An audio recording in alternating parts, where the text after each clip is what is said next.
আজকে সংবাদপত্রের মালিক কারা?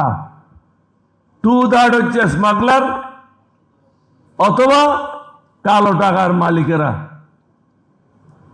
প্রফেশনাল লোকদের হাতে সাংবাদিকতা নাই। এটা প্রফেশনাল লোকদের মধ্যে আসতে হবে।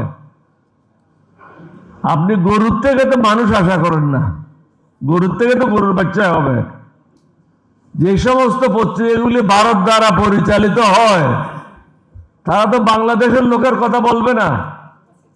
আপনাদেরকে এটা বিশ্বাস করতে হবে। প্রথমে 1 নম্বর কাজ হলো জাতীয় ঐক্য না, ভারতের দালালদের মুক্ত করতে হবে বাংলাদেশ থেকে, তাহলে তো ঐক্য হবে। আমি মন্দিরে যাব, আবার টুপি মাথা দিয়ে মসজিদে এসে বলবো আপনাদের সাথে আছি, এটা তো হবে না। মোদির সাথে দেখা করব, ভারতের মন্ত্রীদের সাথে দেখা করব, তাদের সাথে কথা বলবো, আর বলবো যে না আমি ভালো মুসলমান। নামাজ পড়লে হয়ে যায় মৌলবাদী, আর ঢাকেশ্বরী মন্দিরে গেলে হয়ে যায় কি সেকুলারিজম।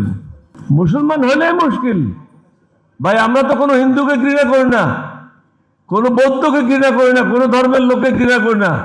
এটা আল্লাহর নিষেধ। তুমি যার যার পথে সে চলো। আল্লাহ বলে দিয়েছে এদিকে গেলে ঢাকা যেতে পারবা, এদিকে গেলে বরিশাল যেতে পারবা। এখন তুমি যেদিকে যাও যাও, ছেড়ে দিয়েছি দুনিয়াতে তোমাকে।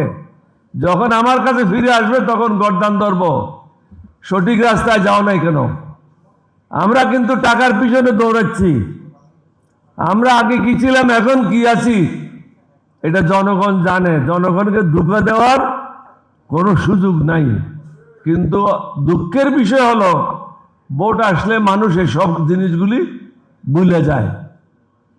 বিদেশে নির্বাচন হয়, ওই ব্যক্তি কি ধরনের তার উপর নির্ভর করে তাকে ভোট দেওয়া হয়।